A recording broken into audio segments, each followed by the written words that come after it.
কথায় বলে সব তীর্থ বারবার, গঙ্গাসাগর একবার। পুণ্য লাভের আশায় পৌষের সংক্রান্তিতে হিমশীতল জলে ডুব দেওয়ার আকাঙ্ক্ষা বাঙালির চিরকালের।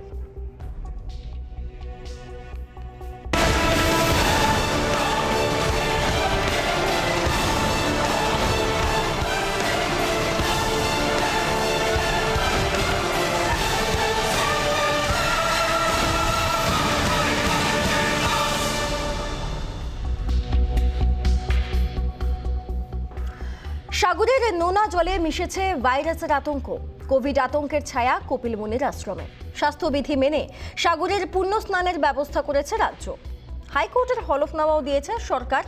আর সেই বিধিনিষেধ সঠিকভাবে মানা হচ্ছে কিনা তা দেখতে একটি কমিটি গঠন করে কলকাতা হাইকোর্ট। আর সেই কমিটিতেই রাজ্যের বিরোধী দলনেতা রাখতেই সাগরের জলে মেশে রাজনীতির রং। কি নির্দেশ দেয় হাইকোর্ট?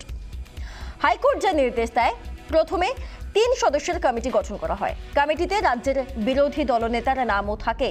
কোভিড বিধি খতিয়ে দেখবে কমিটি, এই বিষয়টিও জানানো হয়। হাইকোর্টের এই নির্দেশের পরেই গেল রব ওঠে। কমিটিতে কেন শুভেন্দু? রাজনৈতিক নেতাকে কেন অন্তর্ভুক্তির সিদ্ধান্ত? পুনর্বিবেচনায় আদালতে আবেদন জমা। শুভেন্দুর নামে আপত্তি জানায় রাজ্য। এরপরে কমিটি বদল, নয়া কমিটি থেকে বাদ শুভেন্দু অধিকারী। এবার নয়া কমিটিতে কারা কারা থাকছেন, কাদেরকে নিয়ে গঠিত হয়েছে নয়া কমিটি? 2 সদস্যের মেলা কমিটি অবসরপ্রাপ্ত বিচারপতি সমাপ্তি চট্টোপাধ্যায় এবং লিগ্যাল এইডের সদস্য রাজু মুখোপাধ্যায়, এই দুজন রয়েছেন নয়া কমিটিতে। এই নয়া কমিটিতে যারা রয়েছেন তারা ইতিমধ্যেই সাগরে রয়েছেন, গোটা পরিস্থিতি খতিয়েও দেখছেন তারা। এখন প্রশ্ন হচ্ছে, কেন ভেঙে ফেলা হলো আগের কমিটি? মামলাকারীদের অনেকেই মনে করছিলেন যে আদালতে এমন কয়েকজনকে নিয়ে কমিটি গঠন করুক যারা সম্পূর্ণভাবে রাজনীতি থেকে দূরে থাকেন। অন্যদিকে চিকিৎসক, বিশেষজ্ঞ এদেরকে নিয়ে কমিটি গড়ার কথাও বলা হয়েছিল। কিন্তু সেক্ষেত্রে সরকারি চিকিৎসকদের একাংশও রাজনীতির সঙ্গে যুক্ত থাকতে পারেন, এমনই যুক্তি দেখিয়ে তাদেরকে বাদ দিয়েই কমিটি গড়ার কথা বলা হয়েছিল। এখন এমন পরিস্থিতিতে নাম না করে শুভেন্দুকে কমিটি থেকে বাদ দেওয়ার পক্ষে সওয়াল করেন রাজ্যেরই আইনজীবী। কমিটিতে শুভেন্দুর বাদ পড়া নিয়ে শুরু হয়েছে রাজনৈতিক বিতর্ক। রাজ্যের ভূমিকায় সরব হয়েছেন বিরোধীরাও। প্রশ্ন শুভেন্দু অধিকারী নয়, প্রশ্ন বিজেপি নয়, প্রশ্ন রাজনৈতিক দল নয়, প্রশ্ন হচ্ছে বিরোধী দলনেতার চেয়ার। গণতন্ত্রের প্রাথমিক শর্তই হলো রাইট টু ডিসেন্ট, বিরোধিতার অধিকার। এই আইনসভা গুলো বিরোধীদের, শাসক দলের নয়। সুতরাং বিরোধী দলনেতার মর্যাদাটা, যেটা সাংবিধানিক মর্যাদা, সেটা কি তৃণমূল কংগ্রেস তার উপরে কোনো বিশ্বাস করে না। এখন প্রশ্ন উঠছে, হাইকোর্টের গঠন করা নিয়ে কমিটিতে কেন আপত্তি শুভেন্দু অধিকারী এই নামটা? বিরোধী দলনেতা বলছেন রাজ্য ভয় পেয়ে তাকে কমিটি থেকে বাদ দিয়ে দিয়েছে বা বাদ দিতে তৎপর হয়েছে রাজ্য। এবার শুভেন্দু অধিকারী এবং সৌগত রায় তারা কি বলছেন শুনুন একবার।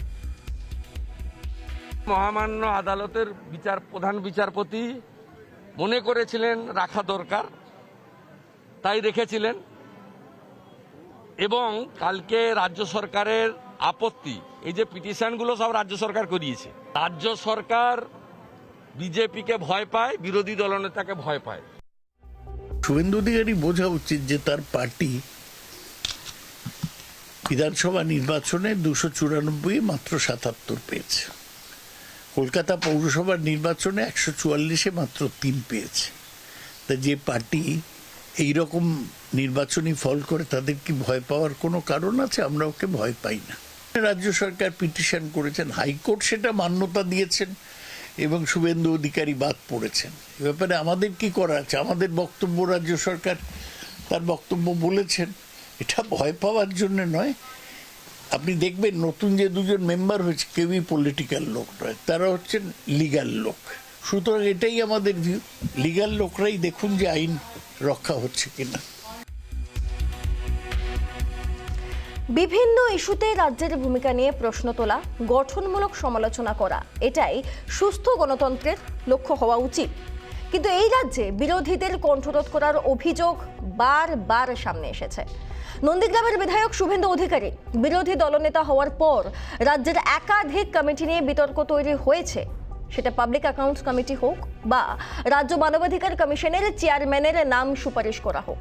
সব ক্ষেত্রেই রাজ্যে বিরোধী দলনেতাকে উপেক্ষা করার একটা অভিযোগ বারবার সামনে এসেছে, জানিয়ে প্রকাশ্যে সরব হয়েছেন রাজ্যের বিরোধী দলনেতা। এবার সেই দ্বন্দ্ব গড়ালো কপিল মুনির আশ্রম অবধি।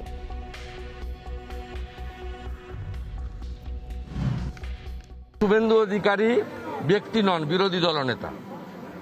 তাকে মহামান্য আদালতের প্রধান বিচারপতি মনে করেছিলেন রাখা দরকার, তাই রেখেছিলেন। এবং কালকে রাজ্য সরকারের আপত্তি, এই যে পিটিশনগুলো সব রাজ্য সরকার করিয়েছে। রাজ্য সরকার বিজেপিকে ভয় পায়, বিরোধী দলনেতাকে ভয় পায়। কেউ কাউকে ভয় পায় না। রাজ্য সরকার ওই রকম একজন তুচ্ছ মানুষকে ভয় পাবে কেন? রাজ্য সরকার শুধু একা নয়, সব দল মিলে হাইকোর্টের কাছে প্রস্তাব করেছিল যে কোনো রাজনৈতিক ব্যক্তিত্বকে পক্ষ করবে কেন।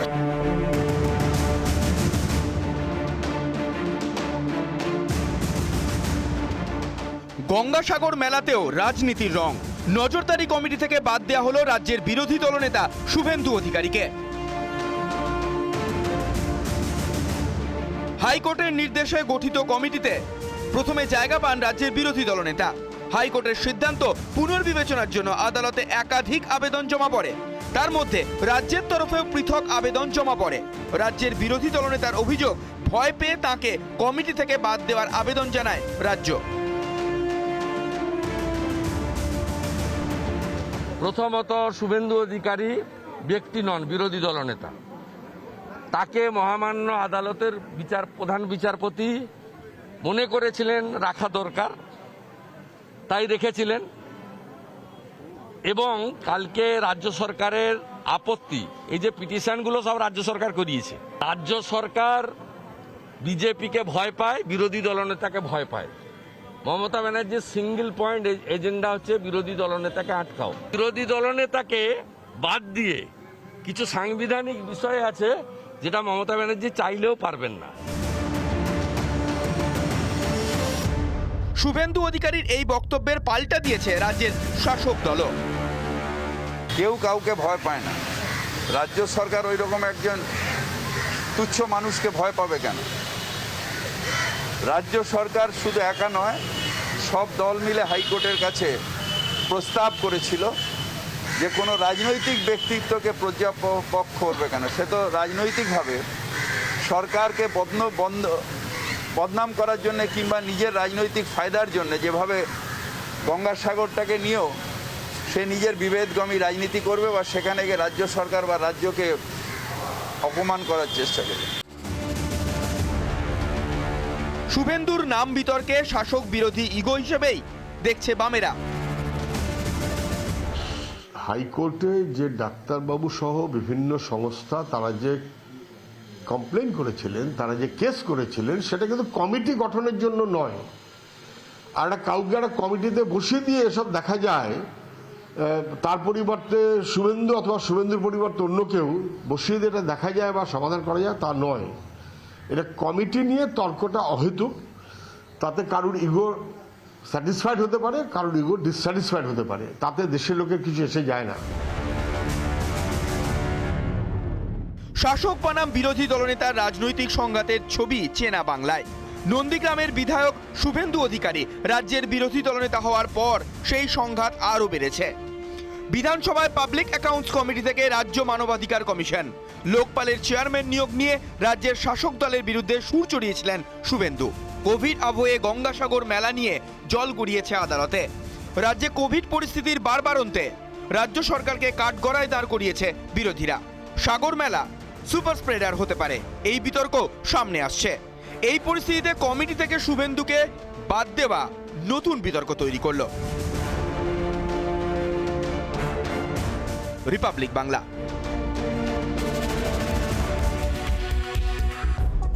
পাবলিক অ্যাকাউন্টস কমিটি নিয়ে সমস্যা, লোকায়ুক্ত নিয়োগ নিয়ে সমস্যা এবং মানবাধিকার কমিশনের চেয়ারপারসনের নাম সুপারিশ করা সেই নিয়েও সমস্যা।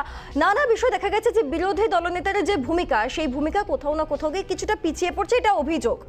এবার গঙ্গাসাগরেও একই প্রশ্ন উঠে আসছে। আমরা আলোচনায় যাব, তবে তার আগে আজকের যে 3টে মূল প্রশ্ন, পোল কোয়েশ্চেন্স, সেদিকে আমরা আবার নজর রাখবো। আমাদের প্রথম প্রশ্ন, শুভেন্দুকে কি ভয় রাজ্যে? আমাদের দ্বিতীয় পোল কোয়েশ্চেন, বিরোধিতার জন্যই কি কমিটিতে বাদ শুভেন্দু অধিকারী? আমাদের তৃতীয় প্রশ্ন, নজরদারিতেও কি রাজনীতি, অর্থাৎ গঙ্গাসাগরে মানুষ মাস্ক পরছেন কিনা তার জন্য যে নজরদারি, তাতেও কি রাজনীতিটা আসছে? এই প্রশ্নটা থাকছে। আজকে আমাদের আলোচনার জন্য যারা রয়েছেন তাদের সঙ্গে একবার আপনাদেরকে পরিচয় করে দিই। আজকে আমাদের সঙ্গে রয়েছেন বিজেপির মুখপাত্র রয়েছেন রাজলক্ষ্মী বসু, আমাদের সঙ্গে রয়েছেন। আপনাকে স্বাগত রিপাবলিক বাংলায় এবং সোজাসুজি স্বর্ণালীতে। আমার সঙ্গে রয়েছেন বিশ্বজিৎ দেব, তৃণমূল কংগ্রেস মুখপাত্র এবং প্রাক্তন অ্যাডভোকেট জেনারেল। আপনাকে স্বাগত বিশ্বজিৎ বাবু রিপাবলিক বাংলায় এবং সোজাসুজি স্বর্ণালীতে। আমার সঙ্গে রয়েছেন সায়ন ব্যানার্জি, বিশিষ্ট আইনজীবী, এবং আমার সঙ্গে রয়েছেন শুভময় মৈত্র, বিশিষ্ট রাজনৈতিক বিশ্লেষক। আপনাদের প্রত্যেককে স্বাগত। আমি প্রথমেই একবার বিশ্বজিৎ বাবুর কাছে। এবং বিশ্বজিৎ বাবু, গোটা যে পরিস্থিতিটা তৈরি হয়ে রয়েছে, সেখানে অনেকে অভিযোগ করছেন, রাজনৈতিকদের তরফ থেকে অভিযোগ আসছে যে কেন শুভেন্দু অধিকারীর নামটা বাদ পড়লো, সেখানে ভয়ের কোনো কারণ আছে কিনা, ইত্যাদি নানা অভিযোগ। আইনজীবী হিসেবে আপনি একটু বুঝিয়ে বলুন যে যা হচ্ছে সেটা কি স্বাভাবিক, সেটা কি ঠিক? প্রথমেই বলি, আপনার যে প্রথম প্রশ্নটা, যে ভয় পাওয়ার ব্যাপার, কাকে ভয় পাবো আমরা? রাজ্য সরকার কাকে ভয় পাবে? যেই দলটা ধীরে ধীরে একটা সাইনবোর্ডে পরিণত হতে চলেছে পশ্চিমবাংলায়, সেই দলের নেতাকে আমরা কেন ভয় পাবো? এই দলের তো আগামী দিনে কোনো অস্তিত্ব থাকবে না বাংলায়। এবারে রইল হাইকোর্টের নজরদারিতে কমিটি।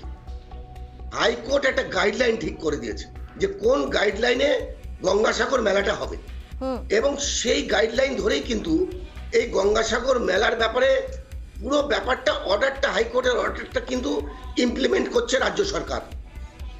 এবং সেক্ষেত্রে হাইকোর্ট একটা কমিটি তৈরি করে দিয়েছে, এবং সেই কমিটিতে যারা আছেন এখন বর্তমানে, তারা দুজনেই কিন্তু আইন জগতের লোক। দেখতে কি হবে, এই কমিটির কাজটা কি? এই কমিটির কাজটা হচ্ছে যে হাইকোর্ট, মহামান্য আদালত যে অর্ডার দিয়েছেন, সেই অর্ডারটার মান্যতা হচ্ছে কি হচ্ছে না, সেই অর্ডারটা ইমপ্লিমেন্ট হচ্ছে কি হচ্ছে না ইন লেটার অ্যান্ড স্পিরিট, সেটাই দেখবার ব্যাপার। সেখানে বিরোধী দলের নেতার কি রোল আছে? সেখানে তো বিরোধী দলের নেতা, আমি মনে করি, একটা রাজনৈতিক ব্যক্তিত্ব, এবং রাজনৈতিক ব্যক্তিত্ব হিসাবে সে ওখানে গিয়ে একটা রাজনৈতিক সমস্যার সৃষ্টি করবেন এবং চেষ্টা করবেন যাতে রাজ্য সরকারকে হেয় করা হয়। তো সেখানে রাজ্য বিরোধী দলের নেতার আমি মনে করি না কোনো কাজ আছে। এখানে আইনের জগতের লোক যারা বুঝবে যে আইনটা সঠিকভাবে ইমপ্লিমেন্ট করা হচ্ছে কি হচ্ছে না, হাইকোর্টের অর্ডারটা সঠিকভাবে ইমপ্লিমেন্ট করা হচ্ছে কি হচ্ছে না, তাদেরই প্রয়োজন। এখানে বিরোধী দলের নেতার কোনো প্রয়োজন নেই। আমি আপনাকে একটু থামাচ্ছি বিশ্বজিৎ বাবু। আমি একটু রাজলক্ষ্মী বসুর কাছে যাই। আমাদের সঙ্গে রয়েছেন বিজেপি মুখপাত্র। রাজলক্ষ্মী, আপনাদের সমস্যাটা কি? মানে মূল সমস্যাটা কোথায় হচ্ছে? রাজ্য সরকার গিয়ে অ্যাপিল করেছে, সেই জন্য সমস্যা হচ্ছে, নাকি শুভেন্দু অধিকারীকে আদৌ কেউ ভয়ই পাচ্ছে না, এই বিষয়টা নিয়ে সমস্যা হচ্ছে?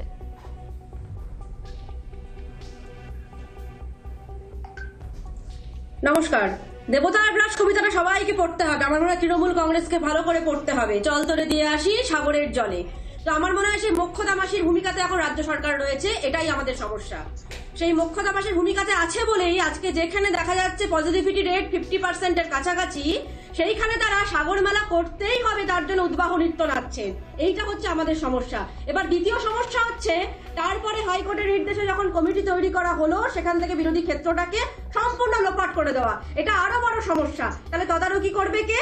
তার মানে আমি কাজ করব, আমি এখানে মূল্যায়ন করব, আমি রিপোর্ট দেব, আমি বলবো বাহ বাহ খুব ভালো হয়েছে। এবার কথা হলো যে আমরা বলার আগে যিনি একটি মন্তব্য আমি বলছি, সেটা হচ্ছে সমিত মণ্ডলের মন্তব্য, যিনি পশ্চিমবঙ্গ ল্যাব টেকনোলজি অ্যাসোসিয়েশনের রাজ্য সম্পাদক।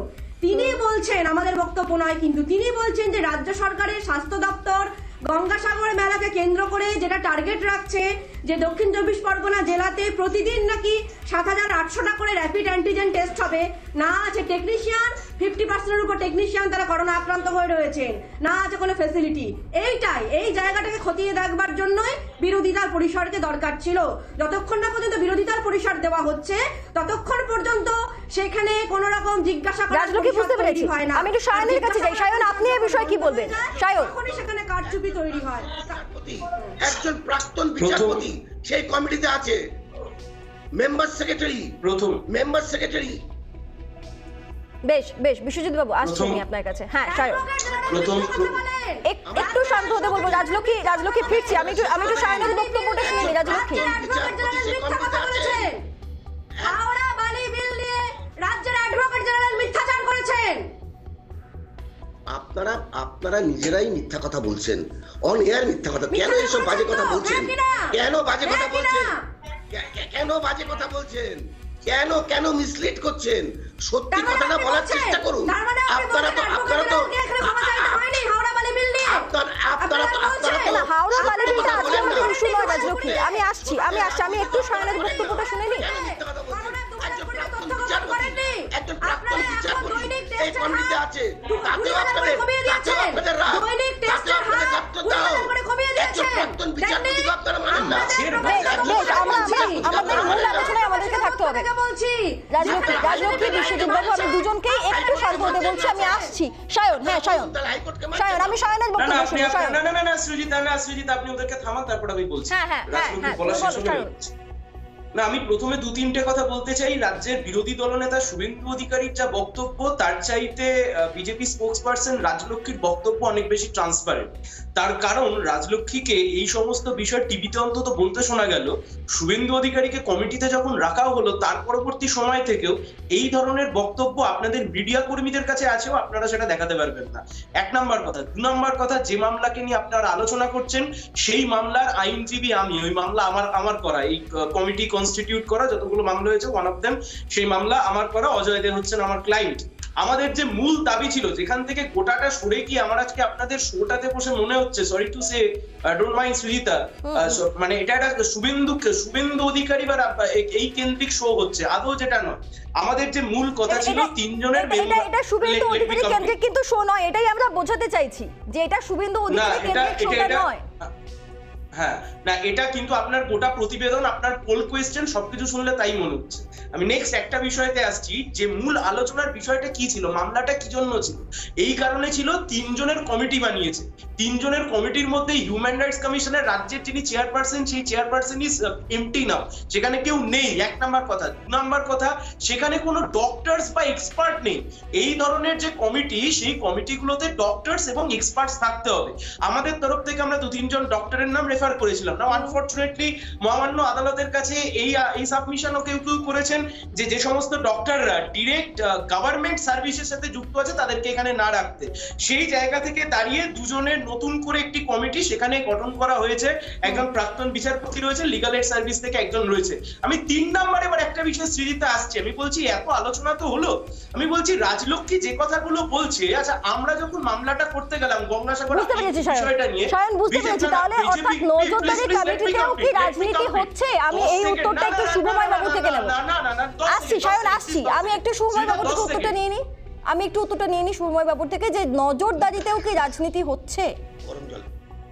হ্যাঁ, দেখুন, খুব স্বাভাবিক যে যুক্তিপূর্ণ আলোচনায় যেটা আসে, যেখানে সমাজ সংসার, আমাদের দৈনন্দিন জীবন, প্রতিটি আলোচনা সেটা যদি রাজনীতির বাইরে না হয়, তাহলে তার মধ্যে তার সাবসেটে একটা ছোট্ট বিষয়, এই যে গঙ্গাসাগর মেলা, তার নজরদারি, সেটার মধ্যে রাজনীতি আসবেই। সুতরাং গোটা বিষয়টি রাজনীতির সঙ্গে জড়িত। এবং বিশেষভাবে বলতে গেলে শুধু পশ্চিমবঙ্গ নয়, পশ্চিমবঙ্গ বা ভারতবর্ষ বা গোটা দেশটাই এই মধ্যে যে মূল বিষয়টা চলছে সেটা হচ্ছে রাজনীতি। এবং সেই কারণেই পড়াশোনা বা অন্যান্য বিষয়ে আমাদের বিশেষ অগ্রগতি নেই। কিন্তু আপনি দেখবেন গন্ডায় গন্ডায় ভোট, সারাক্ষণ রাজনৈতিক আলোচনার মধ্যেই আমরা বেঁচে আছি। ফলে রাজনীতি থাকা একেবারে পরিষ্কার। দ্বিতীয় প্রশ্ন হচ্ছে বিরোধী নেতাকে নিয়ে প্রশ্ন। হ্যাঁ, ভারতবর্ষে ডেমোক্রেসি চলে, যেটা আস্তে আস্তে ভারতবর্ষই বলুন, পশ্চিমবঙ্গই বলুন বা অন্য রাজ্যই বলুন, সেটা ডেমোক্রেসির থেকে ডেমোটোক্রেসির দিকে চলে যাচ্ছে। ফলে আপনি নিশ্চয়ই বিধান রায় বা সিদ্ধার্থ শঙ্কর রায়ের সঙ্গে জ্যোতি বসুর যে ধরনের সম্পর্ক ছিল, সেই ধরনের সম্পর্ক আজকের দিনে বিভিন্ন রাজনৈতিক দলের মুখ্যমন্ত্রী বা বিরোধী দলনেতা বা নেতা নেত্রীদের মধ্যে খুব একটা লক্ষণীয় নয় আর কি। এবং এই জায়গায় দাঁড়িয়ে ভয় হোক বা ভক্তি, মানুষ ভোটের ওপর একটা রাজনৈতিক দল আরেকটা রাজনৈতিক দলের সঙ্গে যে যোগাযোগের মাধ্যমে একটা দেশকে এগিয়ে নিয়ে যেতে পারে, একটা সমাজকে সুস্থভাবে চালাতে পারে, একটা গঙ্গাসাগরের মতো মেলা হওয়া উচিত কি উচিত নয়, সেই আলোচনার থেকেও বেশি গুরুত্ব দিয়ে ভাবতে পারে মানুষের শিক্ষা, স্বাস্থ্য, বাসস্থানে এইগুলো নিয়ে, সেই জায়গা থেকে আমরা ক্রমাগত দূরে সরে যাচ্ছি। ফলে হ্যাঁ, ভয়ই হোক বা ভক্তিতে রাজ্য সরকার বা কোনো একটি রাজনৈতিক দল অন্য রাজনৈতিক দলকে কোনো কমিটিতে রেখে তার মতামত নিতে চান না। বেশ, আমি একটু বিশ্বজিৎ বাবুর কাছে ফের একবার আসতে চাইছি। বিশ্বজিৎ বাবু, একটা ছোট্ট প্রশ্ন, একটা বোঝার জায়গা রয়েছে, সেটা হচ্ছে যে বিরোধী দলনেতা শুভেন্দু অধিকারী যখন পাবলিক অ্যাকাউন্টস কমিটি নিয়ে সমস্যা হলো তখনও তিনি বলেছেন যে তার অভিমতকে গুরুত্ব দেওয়া হচ্ছে না। লোকায়ুক্ত নিয়োগ তখনও বলা হয়েছে তার যেটা মত সেটাকে গুরুত্ব দেওয়া হচ্ছে না। মানবাধিকার কমিশনের চেয়ারপারসন নিয়োগ তখনও তিনি বলেছেন যে তিনি যে নামটা বলছেন সেটা আদৌ গুরুত্ব পাবেই না, কাজে তিনি সেখানে উপস্থিতি থাকতে চাইছেন না। এই নিয়ে রাজ্যপাল টুইটও করেছে, আমরা দেখেছি। তাহলে কোথাও না কোথাও গিয়ে কি বিরোধী দলনেতার যে ভূমিকাটা, সেই ভূমিকাটা কোথাও না কোথাও গিয়ে কি ব্যাকফুটে থাকছে আমাদের রাজ্যে? এরকম কোনো সিচুয়েশন তৈরি হচ্ছে কি? একেবারেই না। ঠিক যতটুকু ওনার প্রাপ্য এবং বিরোধী দলনেতা হিসাবে ওনার যতটুকু প্রাপ্য সেই মর্যাদা ওনাকে দেওয়া হচ্ছে, কিন্তু উনি যদি মনে করেন যে ওনার মর্যাদার বাইরে বা ওনার যেটা প্রাপ্য তার বাইরে উনি দাবি করলেই উনি পেয়ে যাবেন, তাহলে কিন্তু উনি মূর্খের স্বর্গে বাস করছেন। আজকে একটা জিনিস জেনে রাখতে হবে যে প্রতিটি ক্ষেত্রে উনি কিন্তু রাজনীতি করছেন, এবং যে বিরোধিতাটা করছেন সেটা কিন্তু গঠনমূলক বিরোধিতা না, সেটা কিন্তু একটা ডিস্ট্রাকটিভ অপোজিশনের রোল উনি প্লে করছেন, এবং অ্যাজ এ অপোজিশন লিডার ওনার রোলটা কিন্তু অত্যন্ত ডিস্ট্রাকটিভ। সব জায়গায় সব ব্যাপারে কিন্তু রাজনীতি করা ঠিক না। আজকে গঙ্গাসাগর মেলা, যেই মেলাটা আজকে আপনারা চিন্তা করে দেখুন, যেই মেলাটা টোটালি হাইকোর্টের নির্দেশে এবং হাইকোর্টের তত্ত্বাবধানে এবং হাইকোর্টের গাইডলাইন মেনে হচ্ছে, সেটা নিয়ে উনি রাজনীতি করতে কিন্তু পিছপা হচ্ছে। না, আমার একটা ছোট্ট প্রশ্ন আছে, আমি একটু বাধা দিচ্ছি আপনাকে। এক সেকেন্ড, আজকে ওনার একটা জিনিস জেনে রাখা দরকার যে দল হিসাবে বিজেপি আজকে বাংলায় কিন্তু ধীরে ধীরে তাদের অস্তিত্ব কিন্তু বিলুপ হতে চলেছে। আজকে কিন্তু আগামী দিনে তারা কিন্তু একটি সাইনবোর্ডে পরিণত হবে। আচ্ছা, আমি একটা ছোট্ট প্রশ্ন করব, আমার সময় কম আছে, আমাকে একটা বিরতি নিতে হবে। আমি একটা ছোট্ট প্রশ্ন করব। শুভেন্দু অধিকারীর নামটা তো কোনো রাজনৈতিক দলের নেতা হিসেবে ছিল না, তার তো একটা সাংবিধানিক পদ রয়েছে, সেই হিসেবে তো নামটা ছিল। তাহলে রাজ্য সরকারের এই অ্যাপিলটা করার মানে কি, বা এই যে বলছেন যে উনি রাজনৈতিক ফায়দা লুটতে পারতেন, এরকম একটা সম্ভাবনা রাজ্য সরকার করেনি, এই অ্যাপিল আমরাও করেছিলাম। মুশকিলটা হচ্ছে সবাই বাধা দিয়েছে, কারণ বিরোধী দলের নেতার ওই কমিটিতে কোনো রকম তার কোনো রোল নেই। কোন মামলা এত কিছু মামলা করে বলতেন বিরোধী দলের নেতা হিসাবে? আমাদের সময় হচ্ছে একটা ছোট্ট বিজ্ঞাপনে বিরোধী, আমি ফিরছি, আমি বিরতির পর সকলকে নিয়ে ফিরছি।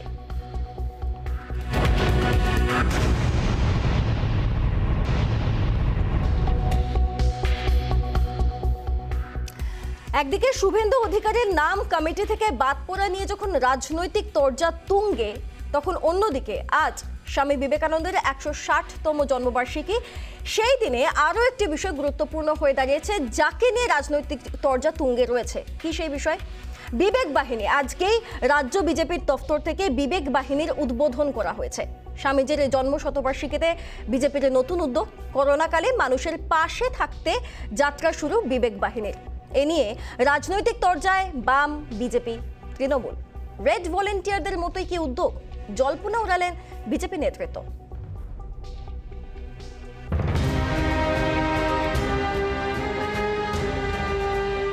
রাজ্যে করোনা তৃতীয় ঢেউ, রাজ্যে করোনার বারবারন্ত, আক্রান্ত হাজার হাজার মানুষ, বহু হাসপাতাল চিকিৎসক শূন্য হয়ে পড়ছে, আক্রান্ত হচ্ছেন স্বাস্থ্যকর্মীরা। এই পরিস্থিতিতে করোনা আক্রান্তদের পাশে থাকতে নতুন উদ্যোগ বিজেপির। পথ চলা শুরু হলো বিবেক বাহিনীর। রাজ্য বিজেপি দপ্তর থেকে হলো আনুষ্ঠানিক ঘোষণা। ছিলেন ইন্দ্রনীল খা, শ্রমিক ভট্টাচার্য, অগ্নিমিত্রা পল। স্বামীজির জন্মবার্ষিকী থেকে বিবেক বাহিনীর যাত্রা শুরু করে করোনাকালে মানুষের পাশে থাকার বার্তা বিজেপির। বাহিনীর সদস্যদের পরনে থাকবে বিবেক বাহিনীর টি শার্ট। কোভিড কালে রং বলে যে রং নিয়ে পারুন মানুষের পাশে দাঁড়ান, কারোর প্রতি বিদ্যার ঘৃণা নিয়ে পান। এবং আমরা বিশ্বাস করি আগামী দিনে আমরা যে প্রচেষ্টা নেওয়া হচ্ছে, আমরা আশা করব বর্তমান শাসক দল অন্তত আর যাই করুন এটাকে বাধা দেওয়ার চেষ্টা করবেন না। প্রশাসন যেন সামান্যতম একটু চোখ লজ্জা করে যেন এটাকে সহযোগিতা করে। নতুন বাহিনী গঠনের পরই শুরু রাজনৈতিক তরজা। বিজেপিকে কড়া ভাষায় আক্রমণ ফিরহাদের। বিবেকানন্দকে নিয়ে রাজনীতি করছে বিজেপি, অভিযোগ কলকাতার মেয়রের। যারা ধর্মের সুড়সুড়ি দিয়ে বিভেদ করে রাজনীতি করেন তারা আসলে বিবেকানন্দের রাস্তায় যাবেন না। তারা বিবেকানন্দকে নিয়ে ব্যবসা করতে চাইছেন আরেকবার, যেভাবে ভারতবর্ষের একটা অত্যন্ত পুরনো ধর্ম হিন্দুত্বকে নিয়ে ব্যবসা করছেন তারা। ফিরহাদ হাকিমের মন্তব্যকে পাল্টা কটাক্ষ শ্রমিকের। সংকীর্ণ সাম্প্রদায়িক রাজনীতির বার্তা দিচ্ছেন ফিরহাদ, কটাক্ষ শ্রমিক ভট্টাচার্যের। ফিরহাদ হাকিম বিবেকানন্দের সঙ্গে হিন্দুত্ব এবং তার সঙ্গে রাজনীতি জড়িয়ে দিয়ে তার নিজে একটা সংকীর্ণ সাম্প্রদায়িক বার্তা দিতে চাইছেন। অনেকের মতে রেড ভলেন্টিয়ারদের মতোই করোনাকালে মানুষের পাশে থেকে মানুষের আস্থা অর্জনের চেষ্টা করছে বিজেপি, যদিও তা মানতে রাজি নয় বিজেপি নেতৃত্ব। বিবেক বাহিনী নিয়ে বিজেপিকে খোঁচা সুজন চক্রবর্তীর। প্রত্যেক সংগঠন তো নিজের মতো করে কাজ করে, উপর থেকে চাপিয়ে দেওয়ার ব্যাপার এখানে কিছু নেই। সারা কোভিড সময়ে যাদের বিবেক কাজ করলো না, হঠাৎ আজকে বিবেক কাজ করলো, এটা কি মানুষের প্রতি মানবিক সামাজিক দায়বদ্ধতা? বিপন্ন মানুষের পাশে দাঁড়ানোর জন্য বিবেক কেঁদে উঠলো, নাকি কোনো রাজনৈতিক কারণে অথবা ভিন্নতর কোনো উদ্দেশ্যে হঠাৎ কারোর বিবেক জাগ্রত হলো? কেউ কেউ বলছিলেন ওরা কি রেড ভলান্টিয়ারদেরকে অনুকরণ করছে, আমি তাও মনে করি না। বিবেকানন্দের জন্মবার্ষিকীতেও এড়ানো গেল না রাজনৈতিক তরজা। বিবেক বাহিনী নিয়ে দিনভর উত্তপ্ত রইল বঙ্গ বিজেপি। রিপাবলিক বাংলা। নয় বিবেক বাহিনী নিয়েও রাজনৈতিক তরজা তুঙ্গে। আমার সঙ্গে যারা যারা রয়েছেন আমি আরও একবার পরিচয় করিয়ে দিই। রাজলক্ষ্মী বসু রয়েছেন, বিশ্বজিৎ দেব রয়েছেন সায়ন ব্যানার্জি এবং শুভময় মৈত্র আমাদের সঙ্গে রয়েছেন। রাজলক্ষ্মী, আমি আপনার কাছে প্রথমে আসবো। বলছি, দ্বিতীয় ঢেউ, সেই কঠিন পরিস্থিতি, অক্সিজেন নেই, মানুষ বেড পাচ্ছে না, মানুষ বাঁচবে কিনা মানুষ জানে না, পরিজনেরা মৃতদেহটা দেখতে পাবে কিনা জানে না, তখন তো এরকম কোনো বাহিনী দেখা গেল না, তো হঠাৎ এখন এরকম বাহিনী, বিবেক বাহিনী তৈরি হলো কেন এই সময় দাঁড়িয়ে?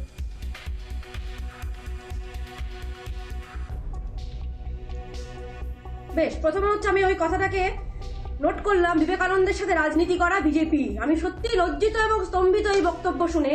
1967 সাল মাননীয় লালকৃষ্ণ আদবানি বারবার বলার পরেতেই কন্যাকুমারিকাতে বিবেকানন্দ রকটা তৈরি হয়েছিল। ইতিহাসটা সবাই যাতে একটু জেনে নেয়। এবার হচ্ছে বিবেক বাহিনী। হ্যাঁ, নোশন অফ থিঙ্কিংটা কিন্তু আজকের নয়, নামটা আজকে দিয়ে কাজটা শুরু হলো। তাহলে যখন আপনি করোনা কালটাকে এখানে মেনশন করলেন, তাহলে মনে করাচ্ছি 2020 যখন প্রথম করোনা এই রাজ্যে আসলো, তখন সাংসদ দ্বারা, যে নির্বাচিত সাংসদ দ্বারা যে লোকাল এরিয়া ডেভেলপমেন্ট ফান্ড, তার থেকে 20 কোটি 30 লক্ষ টাকা ভান্ডার তৈরি করা হয়েছিল সেবা করবার জন্য, বিজেপি করেছিল। বীরভূমে চটকলের ঘটনা মনে আছে? 16ই মে যখন দেখা গেছিল প্রায় 400 শ্রমিককে জোর করে আটকে রেখে তাদেরকে কাজ করানো হচ্ছিল, তখন বিজেপি হলো 2020-তে যখন থার্ড ফেজ লকডাউন হলো, যখন বাঙালিরা ঘরে ফিরতে পারছে না,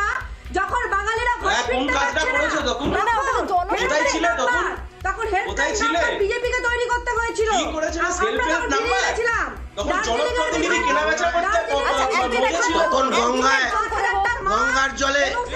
গঙ্গার জলে হাজার মৃতদেহ ভাসিয়ে দেওয়া হয়েছে, তখন গঙ্গার জলে বিরোধিতা করেছিল বলে কোথায় ছিলে তোমরা তখন? কোথায় কি করেছো? রাজলক্ষ্মী এক মিনিট, বুঝতে পারছি। আমি সায়নের কাছে যাবো। সায়ন, রেড ভলেন্টিয়ার্সদের যেভাবে কাজ করতে দেখা গেছে সত্যি কুর্নিশযোগ্য সেই বিষয়টি, কিন্তু সেইভাবে কি অন্য কোনো দলকে একই ভূমিকায় দেখা গেছে? আজকে যখন বিবেক বাহিনী তৈরি হচ্ছে, সেটা নিয়ে কি কোনো রাজনৈতিকভাবে প্রশ্ন তৈরি করতে চাইছো তোমরা? না, আমি ওসবে পড়ে যাচ্ছি। আগের বারে আমাকে বলতে কম দেওয়া হয়েছে, আমি আগেরটা শেষ করে দ্বিতীয়টায় যাব। যে শুভেন্দু অধিকারী নিয়ে এত কথা হচ্ছে, পাবলিক অ্যাকাউন্টস কমিটি, এই দেখুন, বিরোধীদের বিধায়ক কিন্তু কেনবার পরে শুভেন্দু অধিকারী মালদাতে রিক্রুট করতো। এই দেখুন, দেখতে পাচ্ছেন শুভেন্দু অধিকারী সই, দেখে নিন। এই হচ্ছে বিধানসভার প্রসিডিং। একদিন আপনি ডিবেট করুন, ভালো ডিবেট হবে।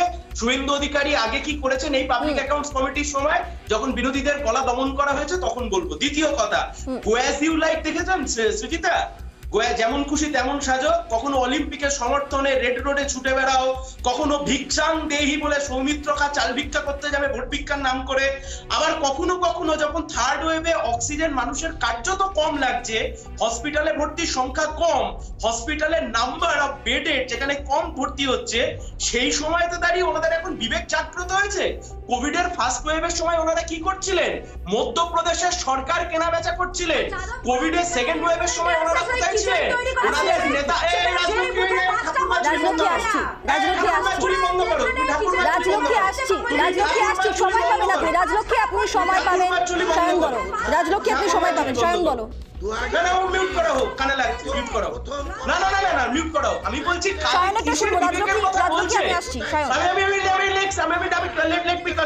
আমি বলছি শুনবো রাজলক্ষ্মী, 1 মিনিট। সায়ন, সায়ন, হ্যাঁ সায়ন। আমার তো মানুষের জন্য একটা কাজ করে উঠতে পারলে না সন্ধ্যাবেলা ঠাকুরবাদ ঝুলি শোনায়। থামো, আমি বলছি যে 2রা মে যেদিনকে আমরা শূন্য হই, সেদিনকে না চোখে জল ছিল, মনে যন্ত্রণা ছিল, শূন্য হয়েছিল। 77টা আমরা পাইনি। আরে ধর ভাই, রাজলক্ষ্মী আপনার কাছে পরবর্তী সময় আসবো। আমি বিশ্বজিৎ বাবুর কাছে একবার যাবো। বিশ্বজিৎ বাবু, বিজেপি এবং সিপিআইএম দুই তরফেই দেখা যাচ্ছে যে মানব স্বার্থে প্রচুর কাজ হচ্ছে। আপনার কি মনে হচ্ছে যে মানুষের সঙ্গে জনসংযোগের প্রচেষ্টাতেই এতগুলো কাজ হচ্ছে, নাকি সত্যি মানব স্বার্থের কথাই ভাবা হচ্ছে, এখানে কোনো রাজনীতি নেই? প্রথমে আমি একটা কথা বলি যে বিজেপি এখন স্বামীজিকে নিয়েও রাজনীতি করতে নেমে গেছে।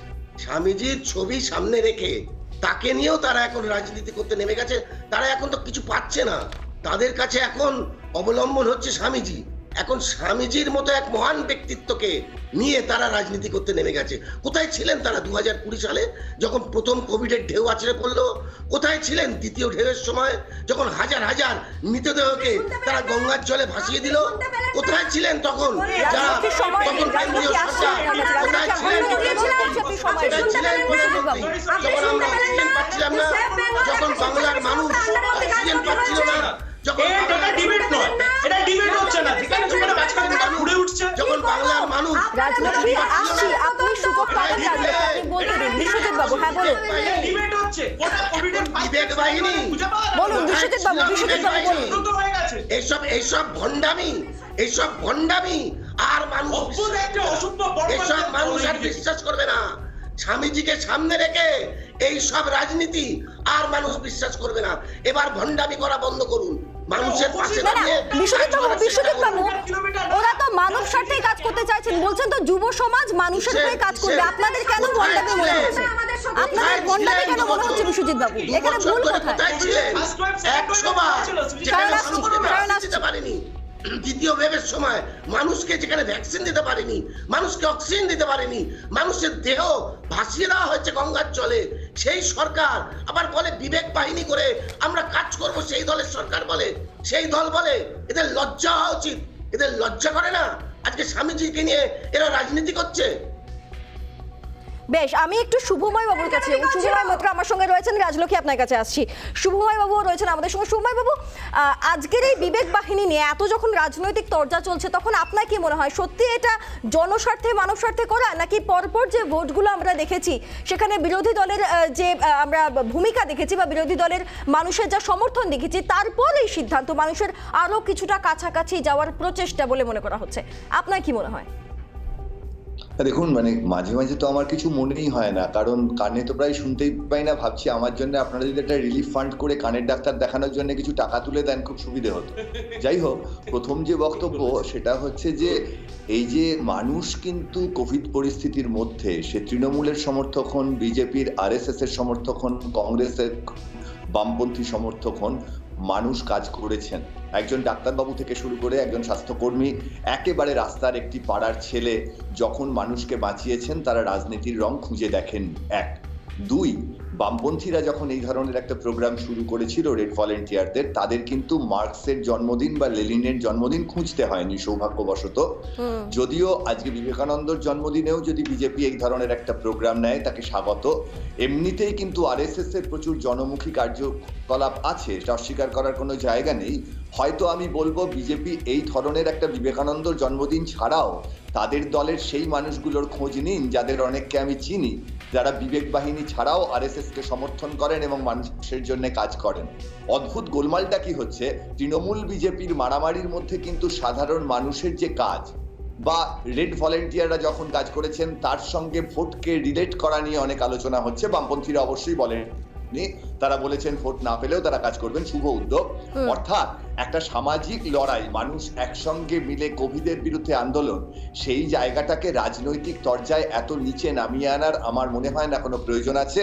বিজেপির পক্ষে ভালো উদ্যোগ। সিপাহী বিদ্রোহের সঙ্গে বিবেকানন্দকে কানেক্ট করানোর চেয়ে বিবেকানন্দর নামে মানুষের সেবা করা অনেক বেশি গুরুত্বপূর্ণ। আমি স্বাগত জানাই। বেশ বেশ, সায়ন অনেকক্ষণ থেকে কিছু একটা বলতে চাইছে। হ্যাঁ সায়ন, এবার তোমার সুরিতা, আমি খুব শর্টে বলবো, বাট প্লিজ আনইন্টারাপ্টেড, কেউ যেন ইন্টারাপশন না করে। আমি শুধু বলছি, রেড ভলেন্টিয়ার সেকেন্ড ওয়েভের ওই মারণ কামড়ের সময় যখন আমাদের রেড ভলেন্টিয়াররা যখন গোটা রাজ্য জুড়ে কাজ করেছে, সেই সময়তে না মাথায় এমএলএ এমপিদের হাত ছিল না, বা সেই সময়তে ভোট ছিল না, ভোটে শূন্য হয়ে গেছে। নিজের প্রিয়জনের ডেড বডিকে শ্মশানে নিয়ে যেতে চাইনি, কবরে নিয়ে যেতে চাইনি, অক্সিজেনের জন্য ছটফট করেছে, হসপিটালের বেড পাইনি। সেই সময় দাঁড়িয়ে এই কাজগুলো করবার জন্য কলজের দম থাকতে হয়, মনটাকে বড় করতে হয়। সারাদিন যারা ঠুনকো হিন্দু মুসলমানের রাজনীতি করে, তাদের হঠাৎ আজকে বিবেক জাগ্রত হয়ে উঠলো। আমি ছোট্ট একটা দুটো উদাহরণ দিচ্ছি। কোভিড যখন প্রথমবারের জন্য এলো, আনপ্ল্যান্ড লকডাউন করে ভারতবর্ষের অসংগঠিত ক্ষেত্রে শ্রমজীবী মানুষেরা তারা হাজার হাজার কিলোমিটার হেঁটে হেঁটে বাড়ি ফিরলেন। মধ্যপ্রদেশের সরকার কেনা বেচা করা হলো লকডাউনের সময় প্রথমবারে, দ্বিতীয়বারের সময় গঙ্গা দিয়ে লাশ ভেসে এলো। এদের এখন বিবেক জাগ্রত হয়েছে। আমরা যখন মানুষের বাড়িতে অক্সিজেন নিয়ে যাচ্ছিলাম, ওদের নেতা মুকুল রায় ওই জামাই ষষ্ঠীর সময় আবার নিজের বাপের বাড়ি তৃণমূল কংগ্রেসে ফিরেছিল। মতাদর্শের তফাৎ ছিল, আছে, থাকবে। স্বামী বিবেকানন্দের নখের চোখও বিজেপি নয়। বেশ, আমি রাজলক্ষ্মীর কাছে যাব। রাজলক্ষ্মী, আমাকে স্পেসিফিক প্রশ্ন রয়েছে। এই উদ্যোগ তো অনেক আগে ভালো করে নেওয়া যেত, যেভাবে রেড ভলেন্টিয়ার্সরা নিয়েছিল, যেটা সায়ন বলছে যে রেড ভলেন্টিয়ার্সরা প্রচুর কাজ করেছে। কেন এই সময়তেই নেওয়া হলো? কেন একটি নির্দিষ্ট দিনকেই বেছে নেওয়া হলো, যেটা শুভময় বাবুও বললেন যে কেন একটা নির্দিষ্ট দিনকেই বেছে নেওয়ার দরকার হলো?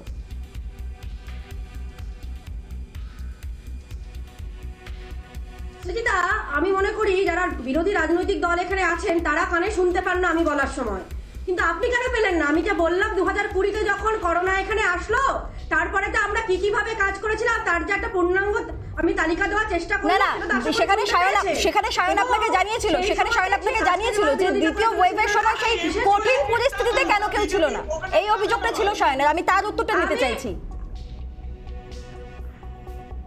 আমি সায়নের প্রথম কথা হচ্ছে, আমি সায়নের কথাতে লিস্ট বাজার প্রথম যেটা কথা, আমি এখানে রাজ্য সরকারের ভূমিকাটা খালি দেখছি এবং তারা কন্টিনিউ যে বিরোধিতা করে চলেছে।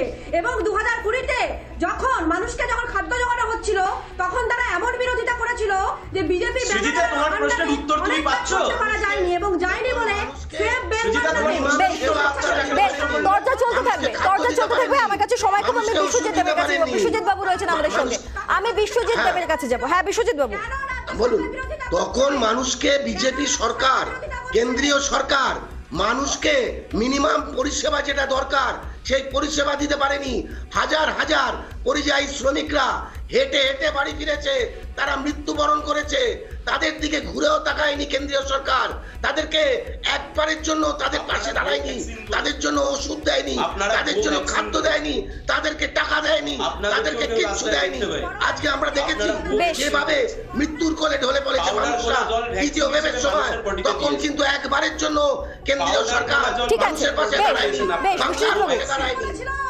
বেশ বিশ্বজিৎ বাবু, এই দরজা চলতে থাকবে, তবে আশা করব দিনের শেষে মানব স্বার্থে সবাই কাজ করবে। রাজলক্ষ্মী, বিশ্বজিৎ বাবু, সায়ন এবং শুভময় মৈত্র আমাদের সঙ্গে রয়েছেন। আপনাদের প্রত্যেককে অসংখ্য ধন্যবাদ আমাদের সঙ্গে থাকার জন্য। আলোচনা চলতেই থাকবে, আরো নানা গুরুত্বপূর্ণ খবর নিয়ে আমি ফিরছি, তবে এখন সময় একটা ছোট্ট বিজ্ঞাপনী বিরতি। ফিরছি বিরতির পর।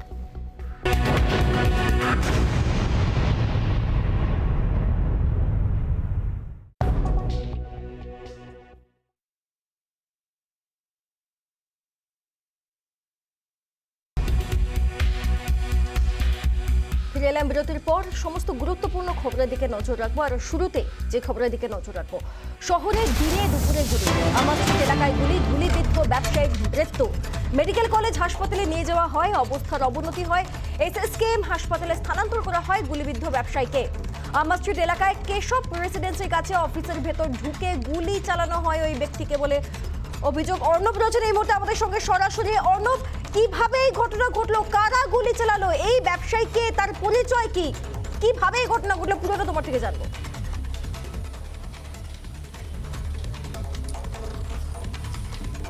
একবারই দেখো সৃজিতা, আজকে বিকেল 4:30 নাগাদ আমা স্ট্রিটে এই ঘটনাটি ঘটে এবং কেশব রেসিডেন্সির কাছে একটি গ্রসারি শপ, তার পাশে কিন্তু এই একটি অফিস ভাড়া নিয়েছিলেন এই নিহত ব্যক্তি। এবং সেই সময় কিন্তু আজকে দুপুরবেলা তিনি যখন অফিসে ছিলেন সেই সময় কিন্তু তার এক পরিচিত আত্মীয়, তার সাথে আরও একজন ব্যক্তি, তারা কিন্তু হঠাৎ করে তার অফিসের ভিতর ঢুকে আসে এবং অফিসের ভিতর ঢুকে তাকে লক্ষ্য করে দুটি গুলি চালানো হয়। একটি তার কাঁধ ছুঁয়ে বেরিয়ে যায় এবং অন্যটি তার মাথায় গিয়ে লাগে এবং মাথার একদিক থেকে গুলি ঢুকে কিন্তু অন্য দিক থেকে বেরিয়ে যায়।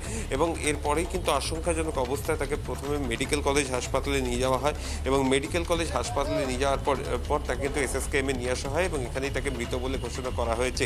এবং ইতিমধ্যেই দেখতে পাচ্ছ যে তার পরিবারের আত্মীয়রা, তার যারা বন্ধু বান্ধবরা, তারা কিন্তু এসএসকেএম হাসপাতালে এসে উপস্থিত হয়েছে। কিছুক্ষণ আগেই তার স্ত্রী, তিনিও কিন্তু উপস্থিত হয়েছেন হাসপাতালে এবং তিনি কিন্তু বারবার অজ্ঞান হয়ে যাচ্ছেন, তাই তাকে এখন কিন্তু সরিয়ে নিয়ে যাওয়া হয়েছে। এবং ইতিমধ্যেই আমার আত্মীয় বন্ধু এরা রয়েছেন, এরা এসেছেন ইতিমধ্যে, তাদের সঙ্গে কি একটু কথা বলার চেষ্টা করা যায়? আমি জানি খুব কঠিন সময়, কঠিন মুহূর্ত, যদি একটু কথা বলার চেষ্টা করা যায়।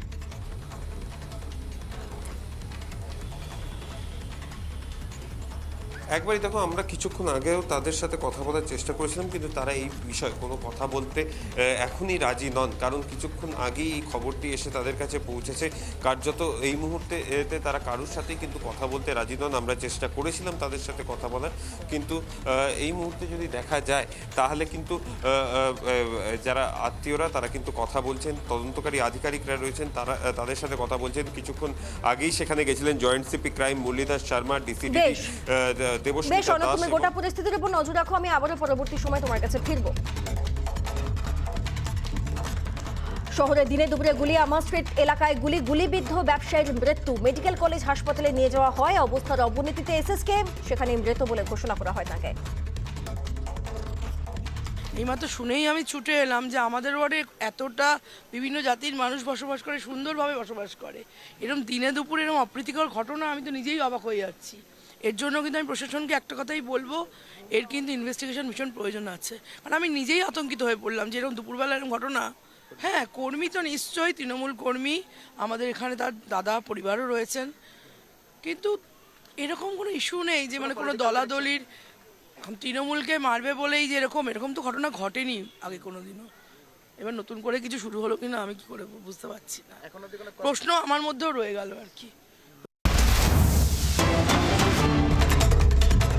পাশাপাশি কোভিড সংক্রান্ত খবরের দিকে একটু নজর রাখবো। কলকাতা পুরসভার সবকটি বাজার কড়া পদক্ষেপের হুঁশিয়ারি পুরসভার। হুঁশিয়ারি দিয়েছে কলকাতা পুরসভা। ট্রেডার্স অ্যাসোসিয়েশনের চিঠি, বাজারের সুরক্ষা বিধি মানতেই হবে, না হলে দোকান বন্ধ করা হবে, এমনটাই জানানো হয়েছে কলকাতা পুরসভার তরফ থেকে। কোভিড গ্রাফ ক্রমাগত বাড়ছে।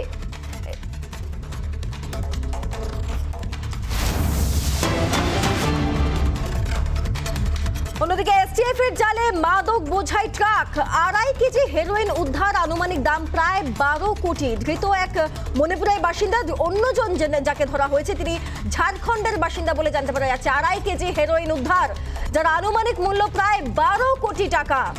ধৃত এক মণিপুরের বাসিন্দা, অন্যজন ঝাড়খণ্ডের বাসিন্দা।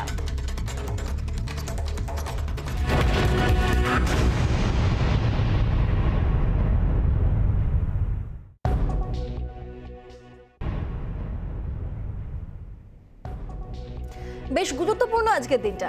একদিকে স্বামী বিবেকানন্দের 160তম জন্মবার্ষিকী, আর সেই দিনেই যখন স্বামী বিবেকানন্দের বাড়ির দিকে নজর রাখা হয়েছিল, রাজনৈতিক বিভাজন নির্বিশেষে, মানে রাজনৈতিক বিভাজনকে দূরে রেখে প্রত্যেকটা রাজনৈতিক নেতৃত্বকে আমরা আসতে দেখেছিলাম, সকাল থেকে শ্রদ্ধা জ্ঞাপন করতে দেখেছিলাম।